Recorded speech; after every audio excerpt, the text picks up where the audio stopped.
वाले मुफ्त दिले बेरहम। सिटी स्कैन मशीन का सामान गायब, सिर्फ ढांचा बच गया। सरकारी अस्पताल की सिटी स्कैन मशीन को मुलाजमीन मिलकर खा गए। सिंध गवर्नमेंट अस्पताल लियाकताबाद में नस्ब लाखों की सिटी स्कैन मशीन का सामान गायब हो गया। मुलाजमीन ने मशीन के कीमती पुर्जे निकाल कर फरोख्त कर डाले, ढांचा छोड़ दिया। मशीन का यूपीएस, बैटरी, एसी, तारें, कीमती आलात चोरी। सामान चोरी या गायब होने से हमारा कोई ताल्लुक नहीं, इंतजामिया का दावा। कहा पहले भी मशीनों से सामान चोरी हो चुका है। मजीद तफसीलात जानते हैं इब्राहिम रिंद से। जी इब्राहिम, बताइएगा। बिल्कुल, ये सिंध गवर्नमेंट अस्पताल लियाकताबाद है, जो कि तारीखी अस्पताल है, और यहाँ की जो सिटी स्कैन मशीन थी वो यहाँ पे नस्ब की गई थी और मामूली खराबी होने के बाद चंद साल कबल जो है इसको बंद कर दिया गया था। इसको ताले लगा दिए गए थे, लेकिन नामालूम जो इनके अपने मुलाजमीन है अस्पताल के, उन्होंने ताले तोड़कर और मुख्तलिफ अंदाज में दीवारों से छोटे सुराख करके वहाँ अंदर घुसे और वहाँ पे उनकी जो कीमती मशीनरी थी, जिसमें बैटरियाँ थे और यूपीएस थे, आलात थे, तारें थी और अच्छा जो महंगा सामान था, वो सब निकाल के फरोख्त कर दिया है मुबैना तौर पर, और जो इसका ढांचा है वो यहाँ पे रहने दिया है। तो इस हवाले से जो यहाँ पे रेडियोलॉजी का सिटी स्कैन लिखा हुआ था वो भी इंतजामिया ने वहाँ से हटा दिया, रेडियोलॉजी लिखा हुआ, जबकि इसके अलावा उसको ऊपर पूरा कलर कर दिया और अस्पताल वो जो गेट था उसको ताला लगा दिया है। लेकिन सिटी 21 न्यूज़ ने पुरानी और जो नई फुटेज है वो हासिल कर ली, जिसमें यहाँ का कीमती सामान जो है मुबैना तौर पर चोरी कर लिया गया। लाखों रुपए की मशीन बताई जा रही है, कई लाखों रुपए की मशीनरी है, जिसको मुबैना तौर पर जो है सरकारी मुलाजमीन ने कबाड़ के नजर कर दिया और कीमती सामान निकाल दिया, जिसकी वजह से महकमा सियासत सिंध जो है वो उसने खामोशी इख्तियार कर ली। खासतौर पर सेक्रेटरी सियासत सिंध रेहान बलोच, अस्पताल के एमएस डॉक्टर अतीक समेत तमाम लोगों ने खामोशी इख्तियार कर ली, जिसकी वजह से मजीद जो है इस हवाले से तहकीकात का मुतालबा किया गया है और इस हवाले से जो है मुलाजमीन है उसमें भी हलचल मच चुकी है। और वो अस्पताल के जो दीगर आने वाले मरीज हैं जो कि सीटी स्कैन के लिए आते हैं या दीगर मुख्तलिफ जो है अमराज में मुब्तला होकर आते हैं, जिनको सीटी स्कैन या एमआरआई की फौरी जरूरत होती है, वो उनको कराने में शदीद मुश्किलात का सामना है। जिना अस्पताल, सिविल अस्पताल, अब्बासी शहीद अस्पताल समेत दीगर अस्पतालों में जाना पड़ रहा है। लेकिन हमारी जो अस्पताल की मौजूदा इंतजामिया से बात हुई तो उनका कहना है कि उन्होंने चंद माह कबली चार्ज संभाला था, लेकिन ये जो मशीनरी है ये चोरी कई बरस पहले हुई थी और अभी जो है इस हवाले से हम मजीद तहकीकात करेंगे और आला हुकाम को बता चुके हैं। लेकिन अफसोस की बात है कि माल मुफ्त और दिल बेरहम वाली बात है कि यहाँ पर लाखों रुपए की मशीनरी चोरी कर ली गई और इंतजामिया को होश तक नहीं है। और इस हवाले से जो है अस्पताल के अंदर जरा यही बताते हैं कि कुछ मुलाजमीन ऐसे हैं जो कि इन चोरियों में मुलविस हैं, लेकिन इन मौजूदा इंतजामिया और साबिका इंतजामिया उनको बचाने में हर तरह के हरबे इस्तेमाल करती है और अभी तक कोई तहकीकात नहीं कर सका। गरीब मरीजों के साथ खिलवाड़ की जा रही है कि सीटी स्कैन मशीन जो कि जदीद अंदाज में लगाई गई थी और मामूली खराबी होने की वजह से चंद हफ्ते ही बंद रही थी, उसके बाद आहिस्ता आहिस्ता करते करते इसका जो है कीमती सामान निकाल लिया गया और अब सिर्फ ढांचा छोड़ दिया गया। और ढांचे के बाद ये बताइएगा इब्राहिम कि अब जो गरीब मरीज हैं बेचारे, वो कहाँ से अपना सिटी स्कैन करवा रहे हैं?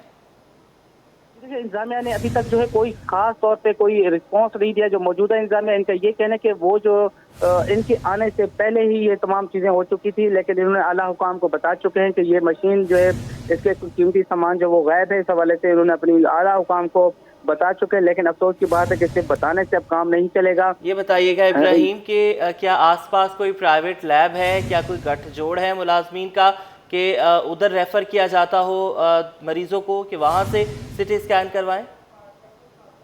बिल्कुल, गठजोड़ तो हमेशा रहता है अस्पताल के डॉक्टरों का, और जो करीबी अस्पताल प्राइवेट होते हैं या लेबोरेटरी होती है उनके साथ गठजोड़ हमेशा रहता है, उसके बगैर तो चल ही नहीं सकते। और इनको खराब करने में भी यही बताते हैं कि बड़ा अहम किरदार होता है कि जब मशीन ही खराब होगी तो बाहर से 1000 से लेके 15,000 20,000 तक ये सीटी स्कैन किए जाते हैं मुख्तलिफ दिमाग के और मुख्तलिफ इमराज के, हड्डियों के, जिस्म के मुख्तलिफ हिस्सों के। तो इस हवाले से गठजोड़ लाजमी होता है, जिसकी वजह से आप देख सकते हैं कि कई बार मशीन खराब रही और कुछ अरसे के दौरान उसमें सामान कीमती निकालने का सिलसिला जारी रहा और इंतजामिया खामोश तमाशाई बनी रही। सीसीटीवी कैमरे मौजूद हैं, वहां से कैसे ऐसी चोरी किए गए, इनकी तारें चोरी की गई, यूपीएस चोरी किए गए, बैटरी चोरी किए गए। तो ये सब गठजोड़ है और वहाँ पे जो मुबैना तौर पर जो डॉक्टरों का कमीशन होता है वो बंधा हुआ होता है और इस हवाले से वो सीटी स्कैन बाहर से करवाते हैं और इस वजह से और महीनावार जो ये भी बताइएगा कि रोजाना की बुनियाद पर तकरीबन कितने मरीज आते हैं? लोकल गवर्नमेंट वर्कर्स फेडरेशन की दरख्वास्त पर एक्शन। कोरंगी टाउन के 4 अफसरान के खिलाफ कार्रवाई का आगाज। डायरेक्टर लोकल फंड्स ऑडिट का तनख्वाहें रोककर रिकवरी करने का हुक्म। इस हवाले से अपडेट करेंगे रिजवान अहमद, बताइएगा। जी बिल्कुल, all Pakistan local government worker federation ने टाउन हुकूमतों में गैर कानूनी भर्तियों और अफसरान के गैर कानूनी तरक्कियों के ख़िलाफ़ जो है अलम जहाद बुलंद कर रखा है। इस सिलसिले में कोरंगी टाउन के हवाले से महकमा लोकल गवर्नमेंट की जानिब से 16 अप्रैल को एक जो है वो हुक्मनामा जारी किया गया था म्यूनसिपल कमिश्नर को, ताहम उस पर अमल दरामद नहीं हो सका, जिसके बाद एक मरतबा फिर फेडरेशन मैदान में आई और उनकी दरख्वास्त पर लोकल फ़ंड ऑडिट के डायरेक्टर की जानिब से जो है ADLF कोरंगी को कहा गया है कि 4 अफसरान की तनख्वाहें रोकी जाएं। हमारे साथ लीगल एडवाइज़र मौजूद हैं फेडरेशन के, इमरान अली, इनसे बात करते हैं। इमरान साहब, मामला क्या है और क्यों आपको ज़रूरत पेश आई इन दरख्वास्तों की? मामला ये है कि कोरंगी टाउन, डिस्ट्रिक्ट कोरंगी के 4 टाउन हैं। वजूद में आने से पहले और वजूद में आने के बाद अगर इसका खाली ये डेटा उठा के देख लिया जाए इनके पास कितने मुलाजमीन थे, 5000 या समथिंग कम था। इससे वो मुलाजमीन 4 टाउनों में डिस्ट्रीब्यूट हुए हैं। अब सिर्फ कोरंगी टाउन का अगर डेटा निकाला जाए तो 3000-4000 से ज़्यादा मुलाजमीन इनके ऊपर गए, इनके पास इतनी जाली भर्ती है। अब जब इनको हम देखते हैं कि इसके अंदर मुलविस कौन है, तो जब इन अफसरान का नाम आता है कि मुलविस हैं, जब इनकी सर्विस को वेरीफाइड किया गया तो पता चला कि इनकी तो थाली तरक्की बोगस हैं। ये कौन कौन से ऐसे अफसरान हैं और इनकी तादाद कितनी? हाँ, ये 4 अफसरान बिल्कुल अभी फ़िलहाल जो है शुजात हुसैन, रहमत इकबाल, अथर और इसमें आसिफ उमर हैं। अच्छा, इसमें यहाँ ये वजाहत कर दूँ कि आसिफ उमर से 2015 से सिंध हाई कोर्ट ने CPD 42 के अंदर इनकी तनख्वाह बंद की हुई है।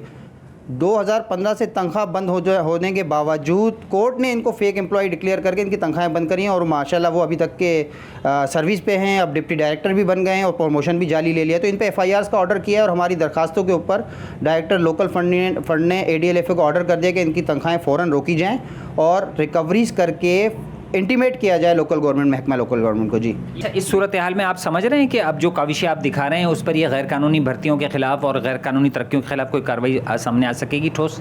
इंशाल्लाह कोरंगी को जो है हम कैफर किरदार तक पहुँचाएँगे और एक लोकल गवर्नमेंट के लिए एक मिसाल बना देंगे कि 2019 से जो हम काम कर रहे हैं, लोगों की तनख्वाहें बंद भी कराई हैं, अंडर इंक्वायरीज़ भी गए हैं। ये एक महकमा बल्दियात के लिए डिस्ट्रिक्ट कोरंगी मिसाल बन जाएगा। उसके बाद दूसरे टाउन्स का नंबर। बिल्कुल, कहा यह जा रहा है कि गैर कानूनी भर्तियाँ और गैर कानूनी तरक्कियाँ ही बल्दियाती इदारों की तबाही का सबब हैं, जिसके खिलाफ all Pakistan local government workers federation ने जो अलम जहाद बुलंद कर रखा है। अदालती कार्रवाई भी जारी है, डिपार्टमेंटल सतह पर भी जो है इनकी काविशें जारी हैं। अब देखना यह है कि ऊँट किस करवट बैठेगा। जी, अवामी मेयर ने शहर को तबाह करने वालों के खिलाफ डंडा उठा लिया। गलियों और पार्कों की लाइटें चोरी करने वाले रेडार पर आ गए। मुकदमात भी दर्ज होंगे। मुर्तज़ा बहाव शहर की रोशनियां बहाल करने के लिए पुरज़म। तफरीही मकामात को बेहतर करने पर खसूसी तवज्जो देने का वादा। शहरियों को सहूलियात फराहम करने के लिए हर मुमकिन इक़दाम उठाने का ऐलान। शुएब मुख्तार से तफसीलात लेंगे, बताइएगा। जी बिल्कुल, शहर की खूबसूरती को तबाह करने वालों के खिलाफ मेयर कराची बैरिस्टर मुर्तज़ा वहाब का अहम इक़दाम जो है वो सामने आया है। स्ट्रीट लाइट्स और पार्कों की लाइटें चोरी करने वाले जो है वो कानून के रेडार पर आ गए हैं। मेयर कराची बैरिस्टर मुर्तज़ा वहाब की जानिब से हुक्म दिया गया है कि शाहराहों और पार्कों से स्ट्रीट लाइट चोरी करने वालों के खिलाफ जो है थानों में मुकदमा दर्ज किए जाएँ। बैरिस्टर मुर्तज़ा वहाब का कहना है कि तफरीही मकामात को बेहतर करने पर जो है खास तवज्जो दे रहे हैं, जबकि शहर की रोशनियां बहाल करने के लिए भी इस वक्त जो है वो काम कर रहे हैं। मुर्तज़ा वहाब की जानिब से कहा गया है कि कराची में शहरियों को सहूलियात की फराहमी के लिए हर मुमकिन इक़दाम उठाएंगे, जबकि बिलावल भुट्टो के विजन के तहत जो है शहर को खूबसूरत और सरसब्ज़ और शादाब बनाया जाएगा। जी ठीक है, बहुत शुक्रिया, आपने हमें अपडेट किया।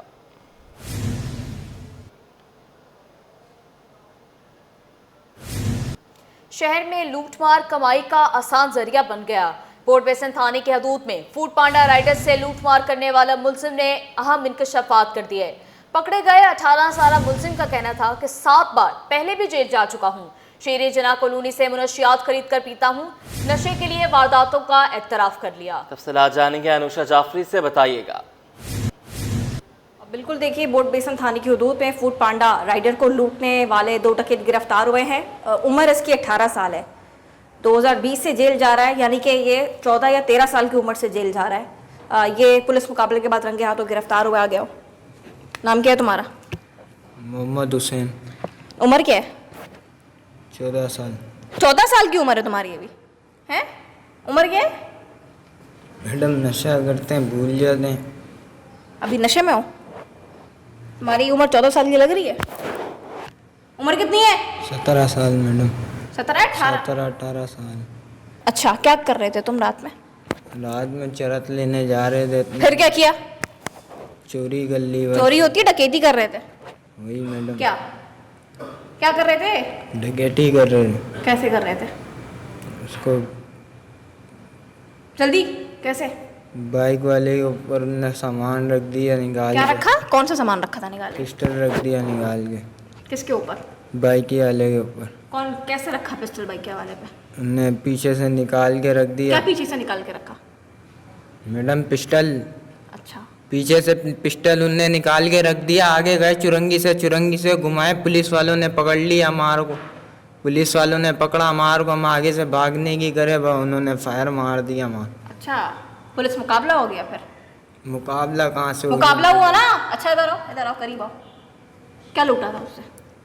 मोबाइल मैडम और परस में पता नहीं 1500 रुपये बोल रहे थे। 7 दफ़ा जेल जाए। 7 दफा गए हो? किस केसेस में? बाइक के केस में क्या गया। बाइक के केस में? डाला शायद एडमोना क्या बाइक लोगों क्या ने करते उठा थे? के बाइक क्या करते थे? बाइक का डाल दिया उठा क्या के। करते थे पूछ रही हूँ। बाइक का करते क्या? चोरियां थे नशे के कैसे लिए, करते हो चोरी? किसी का सामान उठाते थे। कैसे उठाते थे?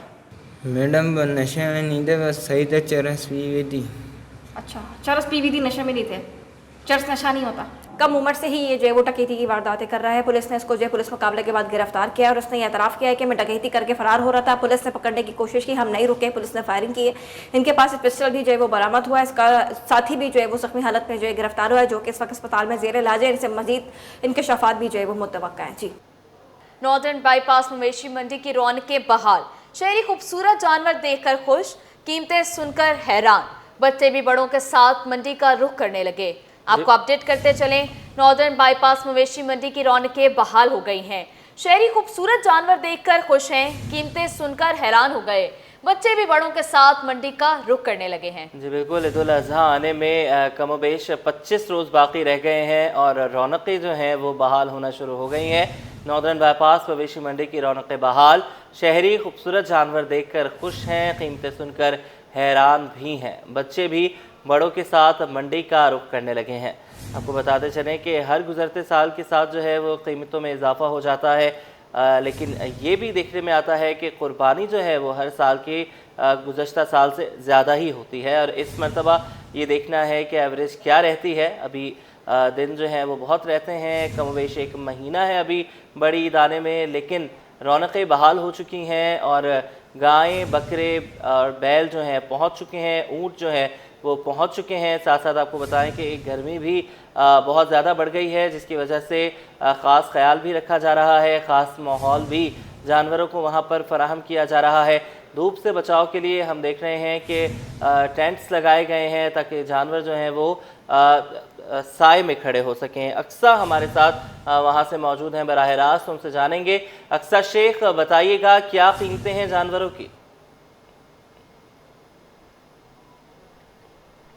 जी बिल्कुल, इस वक्त जो है हम नॉर्दर्न बाईपास की जो कराची की या एशिया की सबसे बड़ी मवेशी मंडी है वहाँ पर मौजूद है। मवेशी दोस्त मंडी, जहाँ पर मुख्तलिफ़ सूबों से मुख्तलिफ़ किस्म के जानवर लाए गए हैं। मुख्तलिफ़ सूबों से है 50,000 से ज़ायद जो है जानवर लेकर आ जा चुके हैं। यहाँ पे इस वक्त ये चोलिस्तान से जानवर आए हुए हैं और बहुत ही कोई खूबसूरत किस्म का ये जानवर है, लेकिन जिस तरीके से ये अपने गर्दन हिला रहा है मुझे भी डर लग रहा है इनके पास आते हुए। अगर मैं पीछे दिखाऊं, कैमरामैन शादेब दिखाएं, तो ये जोड़े हैं जो कि एक यहाँ खड़ा है और इसका जो दूसरा जोड़ा है वो उसके पीछे खड़ा हुआ है। यहाँ पर व्यापारी हमारे साथ मौजूद हैं जिनके ये जानवर हैं, जो चोलिस्तान से जानवर लेकर आए, इनसे हम बात करेंगे।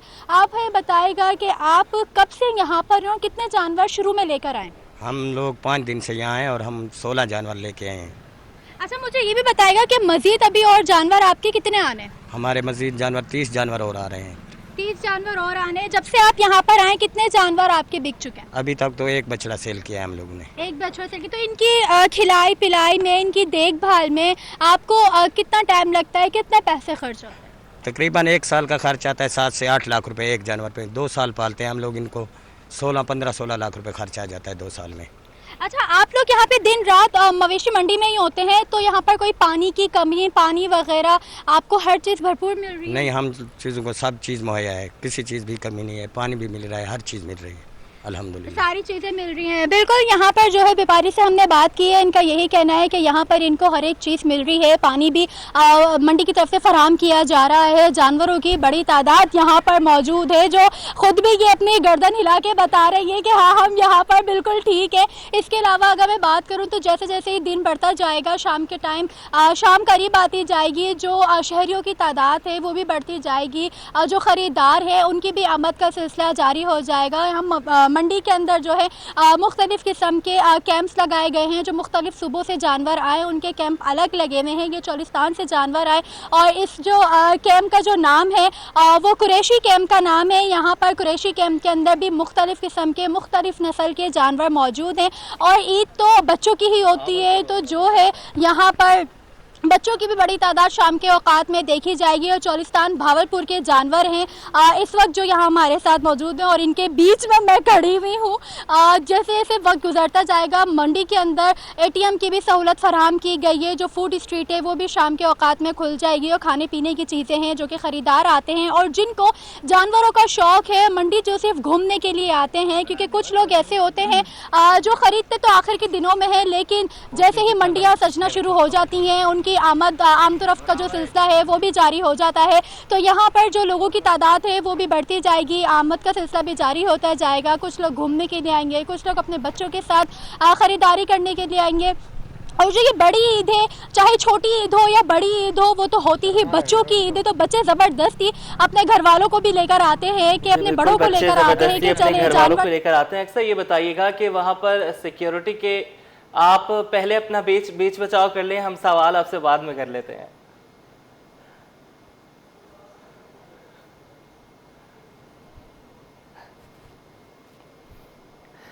ठीक है अक्सा, आप किसी सेफ जोन में चली जाएं, फिर हम आपसे दोबारा अगले बुलेटिन में राब्ता कर लेंगे। बहुत शुक्रिया अभी तक के लिए।